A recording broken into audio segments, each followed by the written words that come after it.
Oh, di ACC Restu yang dibawa ke kantor kok. Oh, serba apa? Ya sama aja rancang auto tuh dan bantu aku lah tangguh bisa dibawa ke Padang kayak. Kalau itu khawatir lah mau Padang.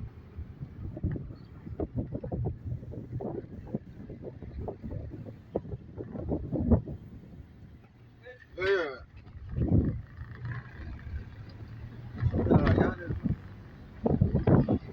Kalau kasih siapa kat duitnya situ tadi ya Lewat situ kita macet. Cupes.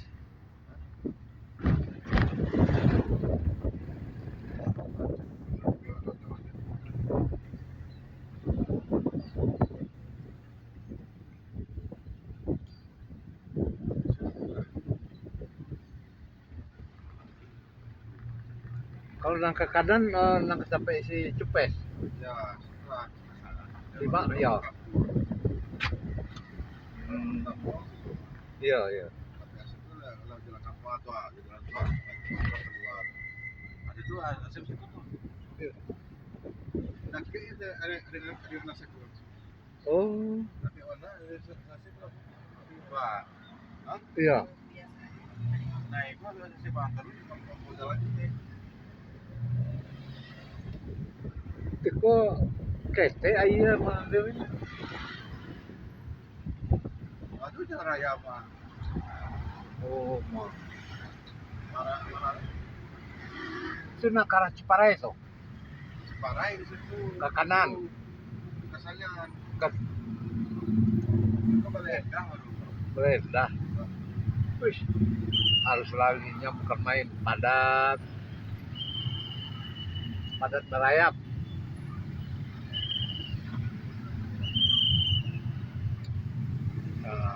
Padat merayap.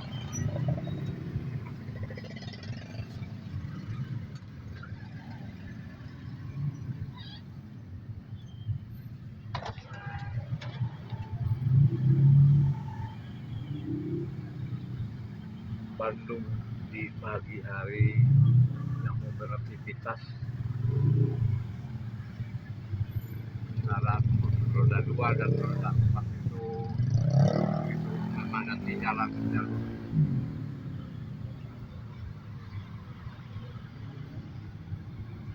Terus pas ada main TikTok, main TikTok. Hah? Udah, Hah? main TikTok. Ya. Nanti sama. Oh iya. Ayo, posting.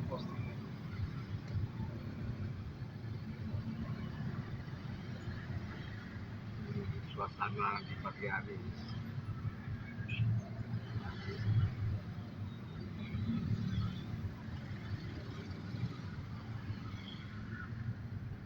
Ciparai juga mah Ciparai kanan ya. kanan. Banjaran ke situ kali ya. Ya. Pangalengan, Banjaran, Ciwidey, Soreang, Ya. Ciparai itu lah. Aku Baleendah mau langsung potong tol lah. Nggak langsung naik tol sini ya. Ada ngaco lewat situ tuh. Hmm. Ada ini mandi kalau mandi jalan Sukamena ya, Raja Manyar.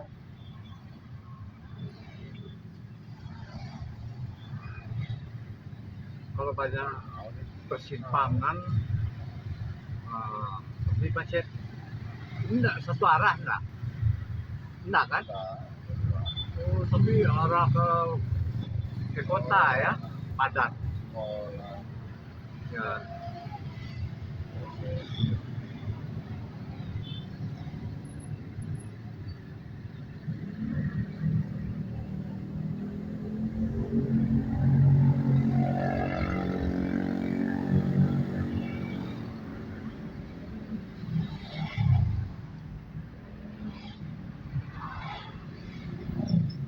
Meneriakan solidaritas untuk turun dan juga melawan kelompok dalam tanda kutip begal berkedok leasing tersebut. Namun dari penelusuran, apa yang menjadikan hal tersebut berulang? Kenapa kemudian masih ada modus-modus operandi dalam praktek ritual seperti demikian? Kami akan bahas lengkapnya bersama dengan dosen program studi kriminologi Jakarta, Dr. Untung Sumarwan.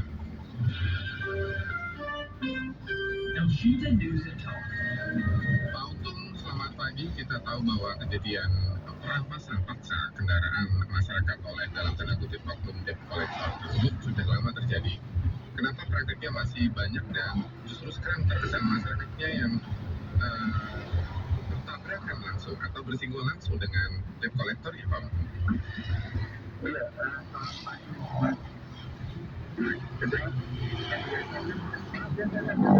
Iya, nggak masalah. Masih bagus kok Pak. Ya, pada dasarnya kejahatan itu kan selalu berevolusi ya. Artinya selalu mencari celah mana yang kira-kira mendapatkan peluang untuk mendapatkan keuntungan dari pihak pelakunya ya. Sehingga ketika ada peluang kecil apapun, dia selalu memanfaatkan. Nah, ini itu gini.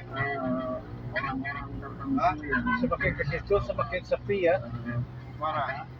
Ini enggak ya. atau penarikan Makin kendaraan ini masuk menjadi ke celah daerah yang kota. tidak pernah ada Oh. dan dimanfaatkan sebagai Pulang tuh banyak berhenti dia pun di jalan tadi itu. dia Sekolah-sekolah.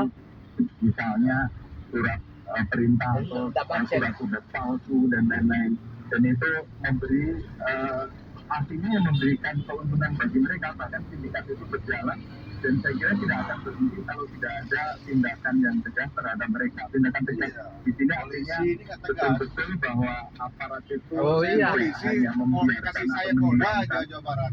Karena kejahatan-kejahatan cerita seperti ada ini akan berulang dan indikasinya akan gitu, papan ditiru habis. oleh pelaku-pelaku lain yang tadinya tidak mempunyai Terus sama inisiatif saya. atau pemikiran Ya, untuk melakukan 01 kejahatan sama yang saya. sama. Wes, Tapi ketika 01. hal itu mulai di Potong kami, katakanlah diekspos gitu oleh ya, kami bahwa ada pelaku yang berhasil dalam tanda petik oh iya. melakukan hal Oh, ini, target maka saya jadi mau kapok ke polsek kejadian-kejadian itu berikut akan dilakukan sebulan oleh harus orang 1.000 lain. orang Kira-kira ke seperti itu Mas. Kenapa justru malah masyarakat Seribu yang orang pasti bersinggungan tahanan. langsung dan tentu saja masyarakat berhadapan dengan Korwil. masyarakat ketika berbicara Kalau mengenai Korwil itu debt kan collector yang wilayahnya tidak selesai penanganannya Jabar. oleh regulasi OJK misalnya ataupun juga Tentang ketentuan hukum Cirebon. jika terjadi pelanggaran pidana oleh kepolisian. Kerawang, Karena Bogor. bahkan tidak hanya orang-orang yang mereka katakanlah melakukan atau menunggak gitu ya, menunggak pembayaran, tapi juga kadang-kadang orang-orang yang sebenarnya bukan pelaku kredit gitu ya. Jadi pelaku-pelaku ini kan pada dasarnya random aja Mas, kadang-kadang menghentikan orang yang kira-kira diyakini bahwa ini adalah barang kredit kira-kira seperti itu, terus kemudian melakukan hal seperti itu, dan pada dasarnya masyarakat tidak setuju dengan tindakan kekerasan seperti itu, sehingga pelaku-pelaku yang melakukan pemaksaan penarikan seperti itu pasti akan mendapatkan perlawanan, dan mereka adalah orang-orang yang orang masyarakat yang melakukan perlawanan ini pada dasarnya adalah orang-orang yang sebenarnya dalam kondisi tertekan dalam arti mencari untuk setoran juga sulit, terus kemudian bukan berarti mereka tidak mau membayar, tapi mungkin mereka akan memprioritaskan kebutuhan lain yang lebih utama gitu ya, sehingga seringkali mereka menunda pembayaran dan lain-lain, sehingga tunggakannya semakin lama semakin banyak. Itu sebenarnya bukan keinginan mereka, tapi barangkali kondisi mereka yang seperti itu, sehingga hal yang seperti ini menimbulkan semacam kondisi gitu ya, penyambungan pemikiran masyarakat untuk melakukan perlawanan terhadap aksi-aksi yang mengarah pada Itu wilayah banjir tak? Dalam konteks peraturan kan sudah jelas bahwa penarikan kendaraan tidak bisa dilakukan secara langsung oleh debt collector. Dalam prakteknya ini dilakukan secara masif, sampai sekarang masih banyak dilaporkan, dan bahkan ujungnya adalah masyarakat berhadapan dengan masyarakat yang kami sebut masyarakat adalah oknum debt collector dengan masyarakat yang misalnya memiliki masalah soal pembiayaan, ataupun juga memang karena ada modus operandi misalnya untuk mengambil paksa barang milik masyarakat. Yang menyebabkan itu terjadi apa sebenarnya? Iya, ini sebenarnya relasi dari situasi kebutuhan masyarakat yang mendesak, terus kemudian peluang untuk mendapatkan kendaraan, yang mudah. Di sisi lain juga dari pihak katakanlah penyedia kredit atau leasing itu yang memberikan kemudahan-kemudahan, pada akhirnya banyak kasus-kasus seperti ini yang terjadi. Baik pada dasarnya kasus penipuan atau penarikan paksa oleh oknum yang terjadi akhir ini kan sebenarnya bukan betul-betul dilakukan oleh lembaga pembiayaan yang sesungguhnya, tetapi justru orang-orang yang memanfaatkan celah ini untuk mengambil keuntungan. Ada orang-orang yang misalnya justru melakukan ya sebenarnya tindakan yang dilarang, terus kemudian dia memanfaatkan itu dengan modus misalnya dia mengatasnamakan sebagai pihak leasing gitu. Ini sebenarnya bukan yang terjadi akhir-akhir ini kan bukan direkomendasikan dari pihak leasing, tapi dari orang-orang yang memanfaatkan celah untuk mendapatkan keuntungan sendiri gitu ya. Ada peraturan OJK nomor 22 tahun 2023 tentang perlindungan konsumen dan juga masyarakat di sektor jasa keuangan. Ini berlaku bagi jasa usaha keuangan termasuk pembiayaan ataupun juga leasing, boleh melakukan penagihan atau pembiayaan kepada konsumen. Penagihan tidak boleh menggunakan kekerasan, ancaman, dan atau mempermalukan. Hanya boleh dilakukan pada hari Senin sampai Sabtu di jam-jam tertentu. Dan peraturan ini juga secara spesifik hanya membahas tentang penarikan barang atau jaminan, tidak ada bahas soal itu ya. Relevan karena penarikan barang, so kami itu bagian sering bersinggungan dengan akses masyarakat soal penagihan. Tapi lagi-lagi yang diatur soal penagihan bukan penarikan barang yang punya masalah berkaitan dengan kreditnya. Kenapa prakteknya justru malah disimpankan oleh dalam tanda kutip debt collector yang dimiliki oleh leasing? Iya, ini kan sebenarnya dilema juga bagi orang bagi leasing jelas. Katakan seperti itu, mereka mempunyai hak untuk menagih, sementara sebenarnya dari pihak yang mengambil atau mengkredit gitu ya, itu mempunyai kewajiban. Persoalannya ketika ya ini bukan menyalahkan masyarakat ya, tetapi maksud saya masyarakat sendiri juga abai ketika dia mempunyai kewajiban seperti itu, padahal mereka juga sudah terikat dengan perjanjian-perjanjian yang jelas sebenarnya. Mereka juga seharusnya membaca, dan tapi masyarakat kita kan cenderung mengambil mudahnya ya, jadi kadang-kadang tanggung jawab seperti itu dilupakan atau diabaikan gitu ya. Jadi akhirnya leasing yang mempunyai hak untuk melakukan penagihan melakukan dengan cara seperti itu, misalnya dengan cara menggunakan debt collector, dan debt collector juga mempunyai tanggung jawab dalam tanda petik mereka harus menghasilkan apa yang ditugaskan oleh leasing, karena kalau dia tidak menghasilkan atau tidak melaksanakan pekerjaannya tanpa hasil sama sekali, maka mereka dianggap tidak bekerja atau kinerjanya tidak proper gitu lah, kira-kira seperti itu. Sehingga ya kondisi seperti ini menjadi menimbulkan benturan ya antara orang yang mempunyai hak dan orang yang mempunyai kewajiban. Yang mempunyai kewajiban juga mempertahankan haknya, sementara yang mempunyai hak tentu saja juga melakukan kewajiban untuk menuntut hak-hak yang sudah dimiliki. Saya kira seperti itu, Mas. Kalau peraturannya ada, kenapa jika ada pelanggaran dibiarkan ya? OJK misalnya, memang OJK tidak punya otoritas kemudian untuk soal penanganan pidana, tapi kan ada polisi, kenapa ada pembiaran? Iya, ini persoalannya kan sudah berakar ya, Mas. Jadi kredit kendaraan bermotor atau kredit apapun ini kan jumlahnya sudah ribuan, sehingga kalau mungkin aparat penegak hukum melakukan penegakan itu saja, mungkin kegiatan-kegiatan lain bisa jadi tidak terakomodir. Dan ini barangkali memang aturan-aturan harus dipertegas, barangkali memang ada kebutuhan-kebutuhan yang tumpang tindih atau bahkan bersinggungan gitu ya.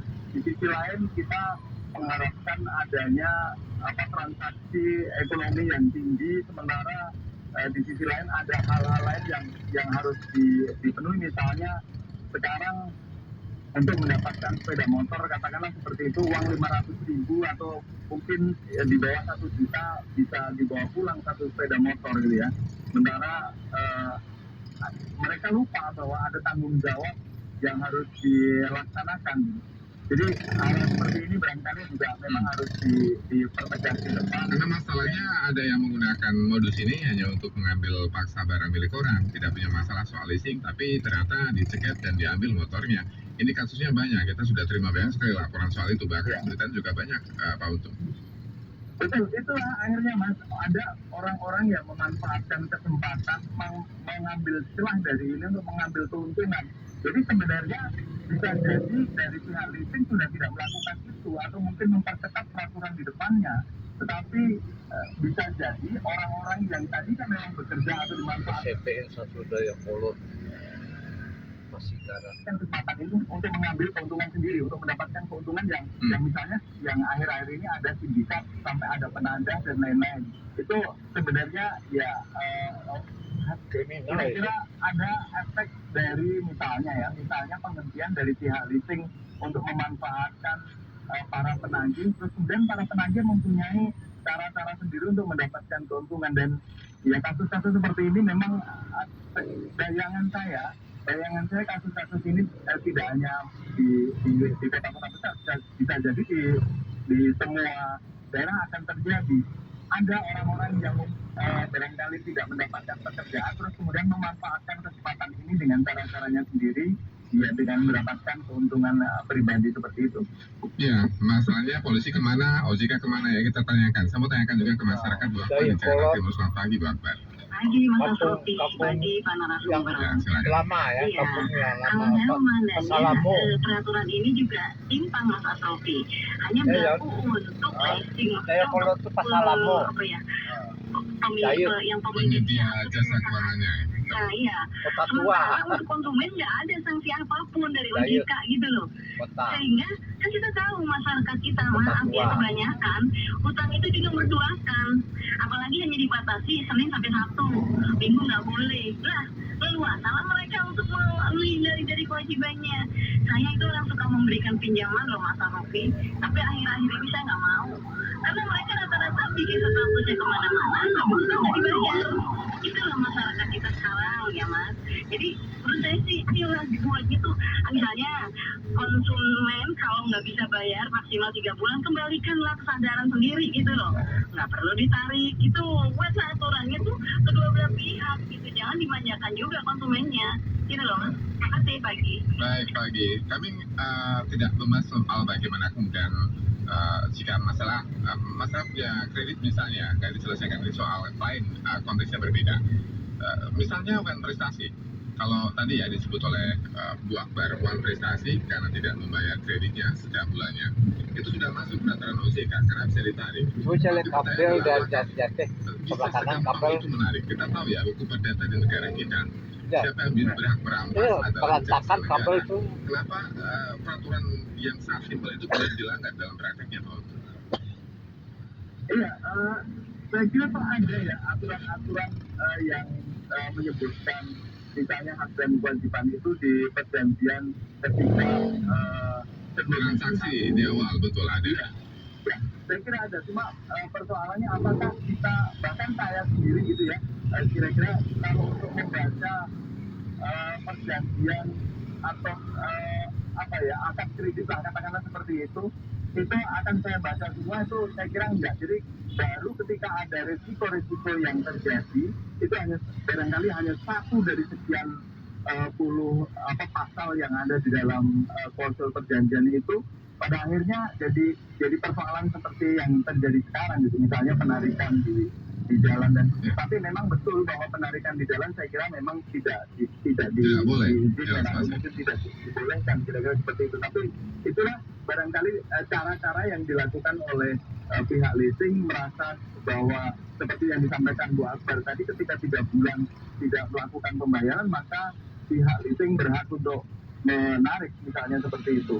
Tapi kan menarik pakai prosedur Pak, tidak sembarangan orang lagi jalan kemudian ditarik motornya. Betul, itu sebenarnya salah juga. Itu juga ada pasalnya juga di dalam KUHP diatur bahwa misalnya itu masuk dalam kategori pencurian dengan kekerasan misalnya seperti itu, bahkan ada pengancaman juga kalau mereka melakukan perlawanan misalnya seperti itu terus diancam dan lain-lain. Saya kira itu juga ada pasal-pasal yang bisa dikenakan terhadap para pelakunya gitu. Masalahnya kan ada dua konteks Pak, satu perdata, satu pidana. Jika ini hubungan pidana, maka polisi seharusnya melakukan penanganan hukum. Baik kepada oknum debt collector yang melakukan kesalahan, misalnya melakukan pelanggaran pidana, ataupun kepada leasing yang bisa melakukan adalah OJK melalui peraturan soal jasa pembiayaan. Nah, kenapa dua poin ini yang nggak dikuatkan oleh pemerintah sehingga ada peraturan, misalnya masyarakat yang uang prestasi ya ada cara untuk mengambil barangnya. Ketika kemudian masyarakat yang merasa bahwa tidak punya masalah dengan kreditnya, kenapa masih ada praktek-praktek pengambilan paksa di jalan? Nah, dua poin ini yang kami tanyakan, kemana polisi, kemana OJK? Ya, kembali ke persoalan awal Mas Rofi, kalau seandainya ini yang dilakukan, maka polisi tentu akan mengabaikan atau barangkali tidak bisa menangani kegiatan-kegiatan lain yang menjadi kewajiban dalam rangka penegakan hukum. Memang persoalannya awalnya adalah persoalan perdata, tapi ketika ada persoalan lain di jalan, persoalan lain menjadi persoalan pidana juga. Tapi menurut saya bahwa para konsumen saya kira juga harus cermat untuk mensikapi hal ini. Atau mungkin barangkali kalau memang peraturannya harus dipertegas, saya berpikir bahwa ya, aturan awalnya juga harus dipersulit gitu loh, jangan dipermudah. Tapi di sisi lain kan pemerintah berpikir bahwa ya ini harus ada kegiatan ekonomi yang tinggi, misalnya transaksinya harus berapa, terus kemudian ekonomi juga harus bergerak. Sementara kendaraan-kendaraan inilah yang sebenarnya menggerakkan roda ekonomi di kelas menengah atau bahkan kelas bawah, kira-kira seperti itu. Jadi kalau memang itu akan diperketat, harus menghilangkan kasus-kasus seperti ini, maka kasus di awalnya atau persoalan di awalnya juga harus diperketat. Misalnya pengajuan kredit itu harus dipersulit, bukan dipersulit, artinya harus diperketat. Misalnya ya jangan misalnya 500.000 bisa dapat motor, terus kemudian tidak ada ya survei dan lain-lain. Itu kan sebenarnya sebagai upaya untuk mencegah kejadian-kejadian yang seperti ini. Tapi justru kan semakin kesini orang semakin berlomba-lomba bagaimana caranya tidak melalui survei atau tidak melalui asinan atau tidak melalui yang lain-lain. Sementara pada akhirnya masyarakatnya juga tidak disiplin melakukan kewajiban untuk melakukan pembayaran misalnya seperti itu, sehingga kasus-kasus ini sebenarnya kasus yang dipicu oleh ya bisa jadi kesalahan sebuah belah pihak, tapi juga ada pihak lain misalnya dari aspek penegakan hukum yang mungkin belum berjalan dengan maksimal, kira-kira seperti itu. Nah, dampak dari pembiaran tadi contohnya adalah testimoni dari Pak Puji di Bekasi mengirimkan WA kita pagi ini. Anak saya dibegal di oleh DC Bodong. Ini adalah istilah dari pihak polisi di kawasan Kalimalang, Cipinang, ditodong oleh 6 orang. Dituduh telat bayar, padahal cicilannya lancar. Sampai sekarang mengalami trauma dan tidak di-cover oleh asuransi. Dalihnya karena penipuan. Yang kayak gini Pak, eksesnya Pak, ketika dimanfaatkan oleh pihak ketiga yang mengambil untung dari data yang disebarkan oleh oknum DC misalnya. Dan kayak gini kan persoalannya bukan kemudian persoalan tadi kesalahan masyarakat tidak bayar, tidak mampu kredit malah kredit. Itu kita kan nggak menyalahkan poin di situ ya. Iya.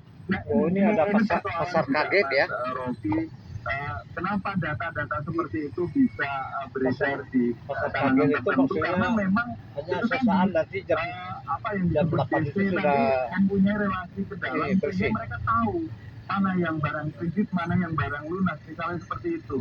Ini kan sebenarnya satu penyimpangan yang akan terus atau mungkin dalam perspektif kriminologi ya merupakan bentuk kejahatan yang sempurna ketika ada orang yang misalnya sudah tidak bekerja terus kemudian diberi peluang oleh orang-orang yang ada di dalam, katakanlah seperti itu, memberikan data misalnya data-data kendaraan yang kredit meskipun kendaraan itu sebenarnya sudah lunas, bahkan ya barangkali sudah lancar, katakanlah seperti itu. Ya. Ini biar kita sahih ya. Dari kita sahih, kami telepon Pak Puji biar menceritakan kejadiannya lebih detail ya, karena by WA saya kayaknya kurang lengkap ini. Pak Puji pagi, Pak Puji. Dari Depok ke pusat kota. Iya, ceritakan dong pengalaman putranya atau